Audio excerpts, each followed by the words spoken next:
ವಿದ್ಯಾರ್ಥಿಗಳೇ, ಇವತ್ತು ನಾವು 4ನೇ ವರ್ಗದ ಪಾಠ 10 ಅಭ್ಯಾಸ 10 ದೀರ್ಘ ಈಕಿ ಮಾತ್ರ ಅಂದ್ರೆ ದೊಡ್ಡ ಈ ಮಾತ್ರಾದ ಶಬ್ದಗಳ ಅರ್ಥವನ್ನ ಜೊತೆಗೆ ಆ ಒಂದು ಅಕ್ಷರದ ಮಾತ್ರ ಅನುಸಾರ ಶಬ್ದವನ್ನ ನಾವು ಈ ಒಂದು ಅವಧಿಯಲ್ಲಿ ಅಭ್ಯಾಸವನ್ನ ಪ್ರಾರಂಭಿಸೋಣ. ಹಾಗಾದ್ರೆ ಪಾಠ ಯಾವುದಂದ್ರೆ ಅಭ್ಯಾಸ 10 ದೀರ್ಘ ಈಕಿ ಮಾತ್ರ. अभ्यास 10 अभ्यास 10 दीर्घ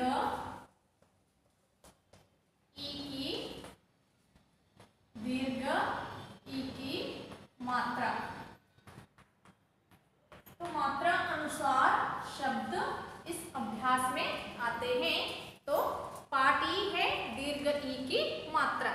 ಹಂಗಂದ್ರೆ ಅಭ್ಯಾಸ 10 ಇದು ದೀರ್ಘ ಈಕಿ ಮಾತ್ರ ಅನುಸಾರ ಶಬ್ದಗಳು ಬರ್ತವೆ ಈ ಪಾಠದಲ್ಲಿ. ಅದನ್ನ ನಾವು ಅಭ್ಯಾಸವನ್ನ ಪ್ರಾರಂಭಿಸೋಣ.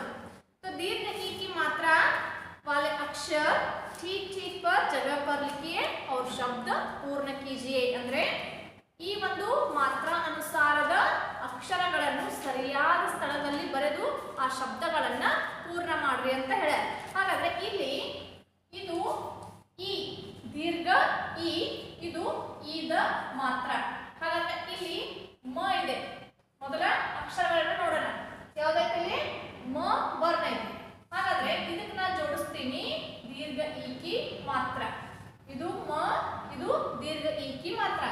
ಮ ಮತ್ತೆ ದೀರ್ಘ ಈಕಿ ಮಾತ್ರ ಎರಡನ್ನ ಕೂಡಿಸಿದಾಗ ಇಲ್ಲಿ ಮಾತ್ರ ಚಿಹ್ನದ ಅಕ್ಷರ ಬರ್ತೈತಿ ಮೀ ಅಂತಕ್ಕಂಥದ್ದು. ಇದು ಮೊದಲ ಅಕ್ಷರ. ಇದನ್ನ ಗಮನವಿಟ್ಟ ನೋಡ್ರಿ. ತದನಂತರ ನಿಮಗೆ ಏನಿಸ್ತೈತಿ ಶಬ್ದಗಳಲ್ಲಿ ಬರೆಯೋದು ಸರಳ ಆಗ್ತೈತಿ.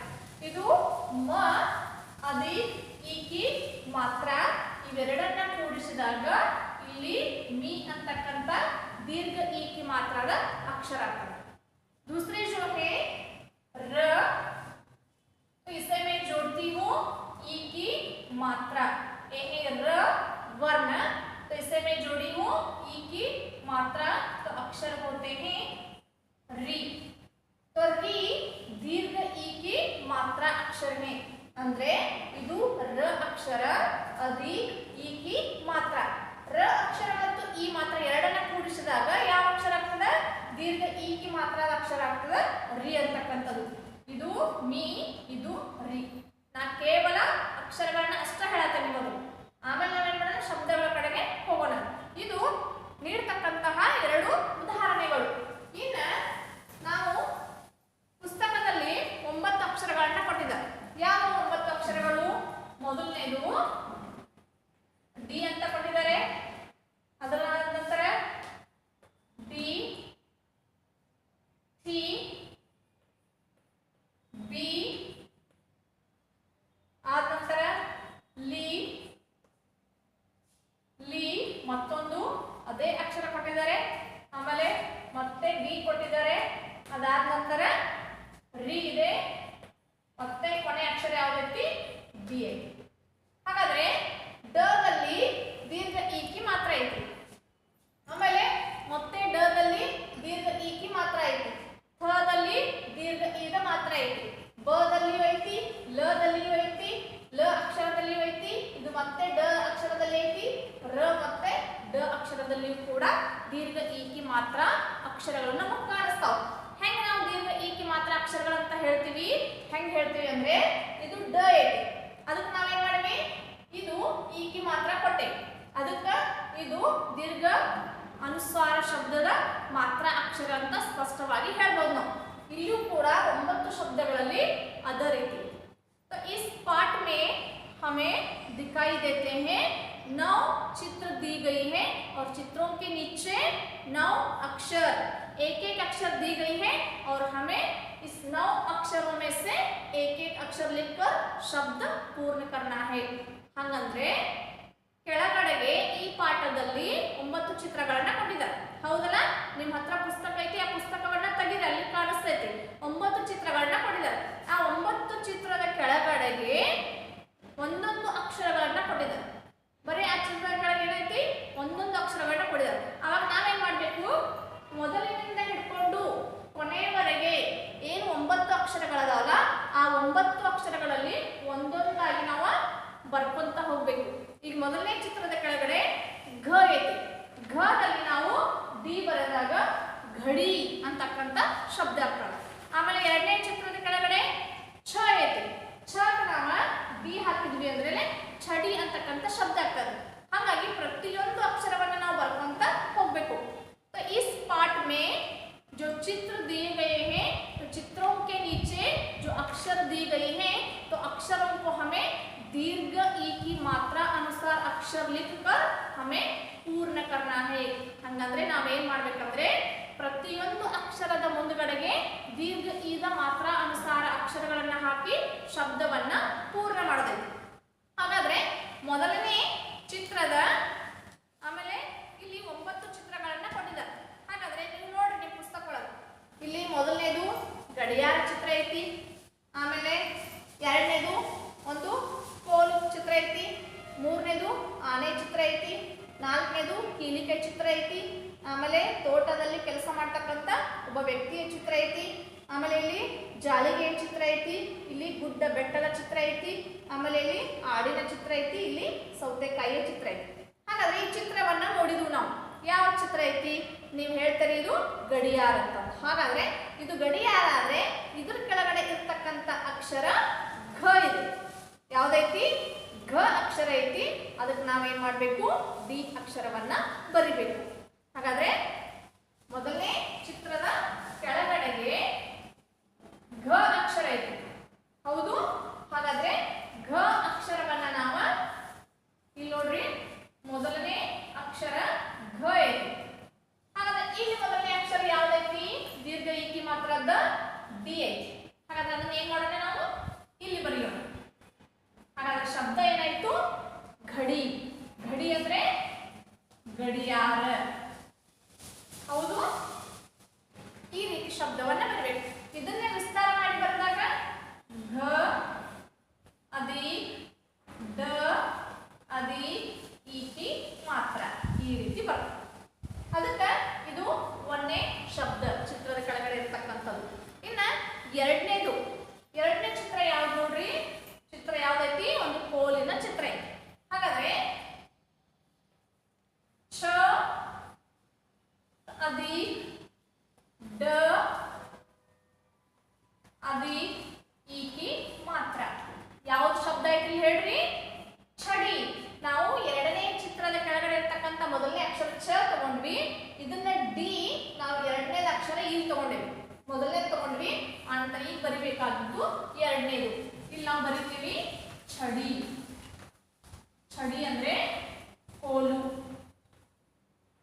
अक्षर मैं यहाँ से लेती हूँ। 9 अक्षरों में से ली अक्षर नंबर 5 का अक्षर है तो मैं इधर लिखती हूँ। तो शब्द पूर्ण होते हैं माली। माली तोटगार। ಮಾಲಿ ಶಬ್ದದ ಕನ್ನಡ ಅರ್ಥ ತೋಟಗಾರ. ಹಾಗಾದ್ರೆ ನಂಬರ್ 6 ಚಿತ್ರದ ಕೆಳಗಡೆ ಇರತಕ್ಕಂತಹ ಅಕ್ಷರ ಯಾವುದು ಗುರುತಿಸ್ರಿ. ಅಲ್ಲಿ ಪುಸ್ತಕ ಒಳಗೆ ನೋಡ್ರಿ ಯಾವ ಅಕ್ಷರ ಐತಿ. ಅದಿರೋದು ಜ ಅಕ್ಷರ. ಅದಕ್ಕೆ ಜ ಅಕ್ಷರಕ್ಕೆ ಆಕಿ ಮಾತ್ರ ಕೊಟ್ಟಾರು, ಅದಕ್ಕೆ ಜ ಅಂತ ನಾವು ಕರಿತೇವೆ. ಹಾಗಾದ್ರೆ ಜ ಅಕ್ಷರ ಆದ್ರೆ ಅದಿ. ಇನ್ನ ನಾವು ತಗೋಬೇಕಾದ ಅಕ್ಷರ ಲಿ.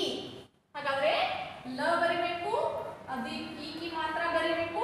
ಹಾಗಾದ್ರೆ ಶಬ್ದ ಏನಾಯ್ತು ಜಾಲಿ. ಹೌದು ಅಲ್ಲೈತಲ್ಲ. ಹಂಗಂದ್ರೆ ಜಾಳಿಗೆ ಕನ್ನಡ ಅರ್ಥ. ಜಾಲಿ ಅಂದ್ರೆ ಜಾಳಿಗೆ. ಹಾಗಾದ್ರೆ ಇಲ್ಲಿ ನೋಡ್ರಿ ಚಡಿ, ಕೋಲು, ಆಮೇಲೆ ಹಾತಿ, ಆನೆ, ಇಲ್ಲಿ ಚಾಬಿ, ಕೀಲಿಕಾಯಿ, ಆಮೇಲೆ ಮಾಲಿ, ತೋಟಗಾರ, ಜಾಲಿ, ಜಾಳಿಗೆ. ಗೊತ್ತಾತಲ್ಲ. ಈ ರೀತಿ ಪ್ಲಸ್ ಹಾಕಿ ಬರಿಬೇಕು. ಇನ್ನು ಮುಂದೆ ಬರ್ತಕ್ಕಂತಹ ಶಬ್ದಗಳು ಯಾವ ಅಂತ ನಾವು ನೋಡೋಣ. ಯಾವ ಶಬ್ದಗಳು ಬರ್ತಾವು. दीर्घ ई की मात्रा शब्द। नंबर 7 का जो चित्र है, चित्र के नीचे 2 अक्षर हैं। पहले अक्षर प है और दूसरा अक्षर है हा, और हमें अंतिम अक्षर लिखना है। तो नंबर 7 का चित्र है। चित्र के नीचे प अक्षर है और एक दूसरा अक्षर ह है और इसे आ की मात्रा है पहाड़ी, और हमें यहाँ से अक्षर लेना है डी। तो शब्द होते हैं पहाड़ी। हागाದ್ರೆ ಪಹಾಡಿ ಇದನ್ನ ಹೆಂಗ್ ಬಿಡಿಸಿ ಬರಿಬೇಕು. ಇಲ್ಲಿ ನೋಡ್ರಿ ಪ ಬರಿಬೇಕು, ಆಮೇಲೆ ಆ ಬರಿಬೇಕು, ಡ ಬರೆದ ಅದಕ್ಕೆ ಈಕಿ ಮಾತ್ರ ಕೊಡಬೇಕು. ಹಾಗಾದ್ರೆ ಪಹಾಡಿ ಅಂತಕ್ಕಂಥ ಶಬ್ದ ಆಗ್ತದೆ. ಪಹಾಡಿ. ಪಹಾಡಿ ಅಂದ್ರೆ ಬೆಟ್ಟ ಗುಡ್ಡ. ಬೆಟ್ಟ ಗುಡ್ಡ ಈ ರೀತಿ ಕನ್ನಡ ಅರ್ಥ ಬರ್ತದೆ. ಇನ್ನ ಮುಂದೆ ಬರ್ತಕ್ಕಂಥದ್ದು ಚಿತ್ರದ ಕೆಳಗಡೆಗೆ ಮೊದಲನೇ ಅಕ್ಷರ ಯಾವ ರೀತಿ ಹೇಳ್ಬಿಡೋಣ. ಬ ಐತಿ. ಅದಾದ ನಂತರ ಯಾವ ರೀತಿ ಕ ಐತಿ. ಅದಾದ ನಂತರ ಯಾವ ರೀತಿ ರ ಬರಿಬೇಕು ನಾವು. ಹೌದು ಯಾವ್ದೈತಿ ರ ಅಕ್ಷರ ಐತಿ. ರಕ ದೀರ್ಘ ಈಕಿ ಮಾತ್ರ ಕೊಟ್ಟಿದ್ದಾರೆ. ಹಾಗಾದ್ರೆ ಇಲ್ಲಿ ನಾವು ಅದಿಕ್ ಹಾಕಿ ದೀರ್ಘ ಈಕಿ ಮಾತ್ರ ಕೊಡ್ಬೇಕು. ಹಾಗಾದ್ರೆ ಶಬ್ದ ಏನಾಗ್ತದೆ ಬಕರಿ. ಬಕರಿ ಅಂದ್ರೆ ಇದರ ಅರ್ಥ ಆಡು.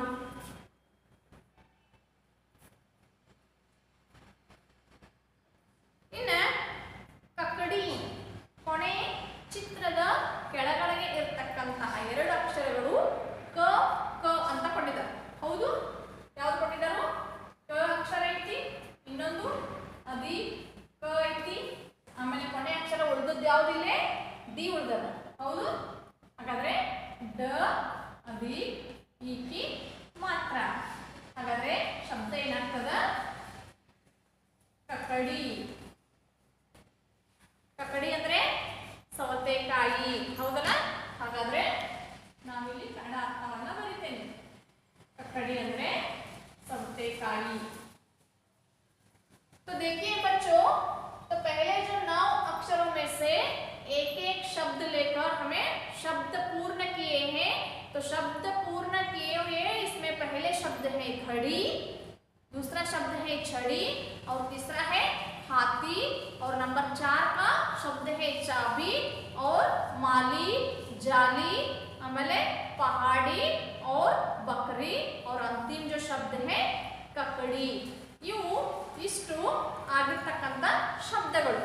ಇನ್ನ ಅದರ ಕೆಳಗಡೆ ಚಿತ್ರಗಳು ಆಯ್ತು. ಚಿತ್ರದ ಕೆಳಗಡೆ ಶಬ್ದಗಳನ್ನ ಪೂರ್ಣ ಮಾಡಿದ್ವು. ಇನ್ನ ಮತ್ತೆ ನಿಮ್ಮ ಪುಸ್ತಕದಲ್ಲಿ ಇನ್ನೊಂದು ಐತೆ ನೋಡ್ರಿ. ಯಾವ್ದ अक्षरों को दीर्घ ई की मात्रा लगाइए 5 बार लिखिए. ಕೊಟ್ಟಂತಹ ಅಕ್ಷರಗಳಿಗೆ ದೀರ್ಘ ಈ ಕಿ ಮಾತ್ರ ಹಚ್ಚಿ ಅಕ್ಷರಗಳನ್ನು ಪೂರ್ಣ ಮಾಡ್ರಿ ಅಂತ ಹೇಳ್ಯಾರ. ಹೆಂಗ್ ಮಾಡುದ ನೋಡ್ರಿ. ಮೊದಲಿಗೆ ನಾವು ಏನ್ ಮಾಡ್ಬೇಕು, ಅಕ್ಷರಗಳನ್ನ ಬರ್ಕೋಬೇಕು. ಯಾವ್ಯಾವ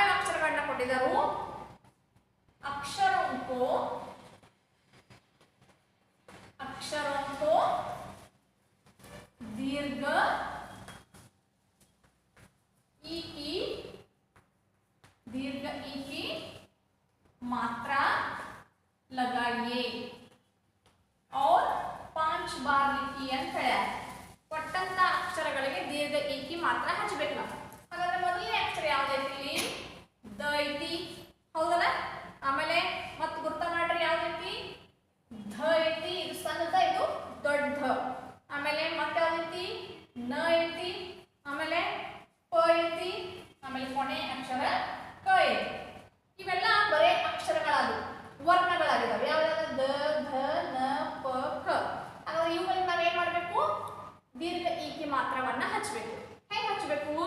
ಇಲ್ಲಿ ನೋಡ್ರಿ, ಇದು ದ ಐತಿ, ಅದಕ್ಕೆ ಈ ಮಾತ್ರವನ್ನ ನಾವೇನ್ ಮಾಡ್ತೀವಿ? ಈಗ ಈ ಹಚ್ತೀವಿ. ಹಾಗಾದ್ರೆ ದೀರ್ಘ ಈಕಿ ಮಾತ್ರದ ಅಕ್ಷರ ಯಾವ್ದಾಯ್ತು ಇಲ್ಲಿ? ದಿ ಐತಿ. ಹಾಗಾದ್ರೆ ಮತ್ತೆ ಏನ್ ಮಾಡ್ಬೇಕು? ಮತ್ತೊಂದು ಸಲ ಬರಿಬೇಕು. ಇದೇ ರೀತಿ 5 ಸಲ ಬರಿಬೇಕು ನಾವು. ಯಾವುದು ಯಾವ ಮಾತ್ರ ಅಭ್ಯಾಸ ಮಾಡ್ತಾ ಇದ್ವಿ ನಾವು? ದೀರ್ಘ ಈಕಿ ಮಾತ್ರ ಅಭ್ಯಾಸ ಮಾಡ್ತಾ ಇದ್ವಿ. ಇನ್ನ ಇದರಲ್ಲಿ ಬರ್ತಕ್ಕಂಥದ್ದು ಎರಡನೇದು ಧ. ಇದಿಷ್ಟ ಓದಿದಾಗ ಧ ಅಂತಕ್ಕಂಥ ಉಚ್ಚಾರಣೆ ಆಗ್ತದೆ. ಹಾಗಾದ್ರೆ ಈ ದ ಅಕ್ಷರಕ್ಕೆ ನಾವು ಈಕಿ ಮಾತ್ರ ಕೊಟ್ರೆ ಏನಾಗ್ತೈತಿ? ಧೀ, ಹೌದಲ್ಲ? ಇದನ್ನ ನಾವು ಮತ್ತೆ ಏನ್ ಮಾಡ್ಬೇಕು? ಮತ್ತೆ ಬರಿಬೇಕು. ಮತ್ತೆ ಇದೇ ರೀತಿ 5 ಸಲ ಬರಿತಾ ಹೋಗ್ಬೇಕು. ಧೀ, ಇದು ದೀರ್ಘ ಈಕಿ ಮಾತ್ರ ಅನುಸಾರ ಅಕ್ಷರ. ಇನ್ನು ಬರ್ತಕ್ಕಂಥದ್ದು ನ. ಇಲ್ಲಿ ನ ಐತಿ. ಹಾಗಾದ್ರೆ ಈಗ ಓದಿದಾಗ ನ ಅಷ್ಟ ಓದ್ತೇವೆ. ಅದನ್ನ ನಾವು ದೀರ್ಘ ಈಕಿ ಮಾತ್ರ ಹಚ್ಚಿದ್ವಿ ಅಂದ್ರೆ ನೀ ಆಗ್ತದೆ, ಹೌದು? ಮತ್ತೆ ನೀ, ನೀ ಇದನ್ನ 5 ಸಲ ಬರಿಬೇಕು. ನಿಮ್ಮ ಪುಸ್ತಕದಲ್ಲಾಗ್ಲಿ ಅಥವಾ ಫೇಸ್ಬುಕ್ ನಲ್ಲಾಗ್ಲಿ ಇದೇ ರೀತಿ 5 ಸಲ ಬರಿಬೇಕು. ಇನ್ನು ಬರ್ತಕ್ಕಂಥ ಅಕ್ಷರ ಪ. ಇದು ಪಿ, ಪಿ ಇದು ದೀರ್ಘ ಈಕಿ ಮಾತ್ರ ಹಚ್ಚಿ ಬರಿತಕ್ಕಂತಹ ಅಕ್ಷರಗಳು. ಇನ್ನು ಕೊನೆ ಅಕ್ಷರ ಬರ್ತಕ್ಕಂಥದ್ದು ಕ. ಹಾಗಾದ್ರೆ ಕ ಏನಾಗ್ತದೆ ಹೇಳಿ ನೋಡೋಣ. ಕದ ಕಿ ಆಗ್ತದೆ, ಕಿ. ಈ ರೀತಿ ಅಕ್ಷರಗಳಿಗೆ ಮಾತ್ರ ಹಚ್ಚಬೇಕು. ಯಾವ ಮಾತ್ರ ಹಚ್ಚಬೇಕು? ದೀರ್ಘ ಈಕಿ ಮಾತ್ರ ಹಚ್ಚಬೇಕು. ಹಾಗಾದ್ರೆ ಇಲ್ಲಿ ನಾವು ದ ಕ ದಿ, ಧ ಕ ಧಿ, ನ ಕ ನಿ, ಪ ಕ ಪಿ, ಕ ಕ ಕಿ ಅಂತಕ್ಕಂಥ ಮಾತ್ರ ದೀರ್ಘ ಈಕಿ ಮಾತ್ರ ಚಿಹ್ನೆಯನ್ನ ಹಚ್ಚಿ ಈ ಅಕ್ಷರಗಳನ್ನ ನಾವೇನ್ ಮಾಡಿದ್ದೇವೆ? ಪೂರ್ಣ ಮಾಡಿದ್ದೇವೆ. ಹಾಗಾದ್ರೆ ಈ ಅಕ್ಷರಗಳನ್ನ ನಾವು ಯಾವ ಒಂದು ಮಾತ್ರ ಚಿಹ್ನೆಯಿಂದ ಹಚ್ಚಿದ್ದೇವೆ ಹೇಳಿ ನೋಡೋಣ. ಹಾಗಾದ್ರೆ ನಾವು ಯಾವ ಮಾತ್ರೆಯನ್ನು ಅಭ್ಯಾಸ ಮಾಡ್ತಾ ಇದ್ದೀವಿ ಇವತ್ತ? ನಾವು ಅಭ್ಯಾಸ ಮಾಡ್ತಕ್ಕಂಥದ್ದು ದೀರ್ಘ ಈಕಿ ಮಾತ್ರ ಅಭ್ಯಾಸವನ್ನ ಮಾಡಿದ್ವಿ. ಹಾಗಾದ್ರೆ ಈ ಅಕ್ಷರಗಳಿಗೆ ನಾವು ಯಾವ ಮಾತ್ರ ಚಿಹ್ನೆಯನ್ನು ಹಚ್ಚಿದ್ದೇವೆ ಅದನ್ನ ನೆನಪಿಟ್ಟುಕೊಡ್ರಿ. ಯಾವ್ದದು? ಅದು ದೀರ್ಘ ಈಕಿ ಮಾತ್ರ ಚಿಹ್ನೆ. ಹಾಗಾದ್ರೆ ಈ ಶಬ್ದಗಳನ್ನ ದೀರ್ಘ ಈಕಿ ಮಾತ್ರ ಒಂದು ಶಬ್ದವನ್ನ ಬರೀರಿ ಅಂತಂದ್ರೆ ಅವಾಗ ನೀವೇನ್ ಮಾಡ್ಬೇಕು? ಈಗ ಘ ಐತಿ. ಹಾಗಾದ್ರೆ ದೀರ್ಘ ಈಕಿ ಮಾತ್ರ ಘ ಅಷ್ಟ ಬರೆದ್ರೆ ಆಯ್ತು? ಇಲ್ಲ. ಹಾಗಾದ್ರೆ ನಾವೇನ್ ಮಾಡೋಣ? ಇಲ್ಲಿ ಒಂದು ಶಬ್ದ ತಗೊಳ್ಳೋಣ, ಡಿ ಬರೆಯೋಣ. ಹಾಗಾದ್ರೆ ದೀರ್ಘ ಈದ ಮಾತ್ರ ಶಬ್ದವನ್ನ ಆಯ್ತಿಲ್ಲ, ಹೌದಲ್ಲ? ಈ ರೀತಿ ನೀವು ಯಾವುದು ಅಕ್ಷರವನ್ನ ಕೊಟ್ರೆ ಅಲ್ಲಿ ನಿಮ್ಮಲ್ಲಿ ಅಕ್ಷರಗಳನ್ನ ಜೋಡಿಸಿ ದೀರ್ಘ ಈಕಿ ಮಾತ್ರ ಶಬ್ದವನ್ನ ಬರೆಯುವಂತಹ ಕೌಶಲ್ಯವನ್ನ ನೀವೇನ್ ಮಾಡ್ಬೇಕು? ಅಲ್ಲಿ ಬೆಳೆಸ್ಕೊಳ್ಬೇಕು. ಈಗ ಯಾರಾದ್ರೂ ನೀವು ಓದುವಾಗ ಬರೆಯುವಾಗ ನಿಮ್ಮ ಮುಂದೆ ಯಾರಾದ್ರೂ ಬಂದ್ರಂದ್ರ ಏನ್ ಅಭ್ಯಾಸ ಮಾಡತ್ತಿ? ದೀರ್ಘ ಈಕಿ ಮಾತ್ರ ಅಂತ ಹೇಳ್ತೀರಿ. ಹಾಗಾದ್ರೆ ದೀರ್ಘ ಈಕಿ ಮಾತ್ರದ ಒಂದು ಶಬ್ದವನ್ನ ಬರ್ದು ತೋರ್ಸಂತ. ಇದಕ್ಕಿಂತ ಮುಂಚೆ ನಾವು ರುಸ್ವಯಿ, ಆಕಿ ಮಾತ್ರ ಇವುಗಳನ್ನ ಅಭ್ಯಾಸ ಮಾಡೇವಿ. ಆ ಮಾತ್ರದ ಒಂದು ಶಬ್ದ ಬರಿ ಅಂತ ಹೇಳ್ತದ್ರಲ್ಲಿ ಆಮ್, ರಾಮ್, ಕಾಮ್ ಈ ರೀತಿ ಶಬ್ದಗಳನ್ನ ನೀವು ಹೇಳಬೇಕು. ಇನ್ನ ರುಸ್ವಯಿದ್ ಬರಿ ಅಂತ ಹೇಳ್ತಂದ್ರ ಅಲ್ಲಿ ವಿಮಾನ್, ಕಿತಾಬ್ ಈ ರೀತಿ ಶಬ್ದಗಳು ಬರ್ತಾವ. ಇನ್ನ ದೀರ್ಘ ಈದ್ ಬರಿ ಅಂತ ಹೇಳ್ತಂದ್ರ ಅಲ್ಲೇ ಘಡಿ, ಹಾತಿ, ಚಾಬಿ, ಮಾಲಿ ಈ ರೀತಿ ಶಬ್ದಗಳು ಬರ್ತಾವ, ಹೌದಲ್ಲ? ಇದನ್ನ ನೆನಪಿನಲ್ಲಿ ಇಟ್ಟುಕೊಳ್ಳಿ. ಹಾಗಾದ್ರೆ ನಾವು ಇವತ್ತಿನ ದಿನ ಅಭ್ಯಾಸ 10 ದೀರ್ಘ ಈಕಿ ಮಾತ್ರ ಅಭ್ಯಾಸವನ್ನ ಇಲ್ಲಿ ಮುಗಿಸ್ತಾ ಇದ್ದೀನಿ. ಇನ್ನ ಮುಂದಿನ ಅವಧಿಯಲ್ಲಿ ಮತ್ತೆ ಭೇಟಿಯಾಗೋಣ. ಧನ್ಯವಾದಗಳು.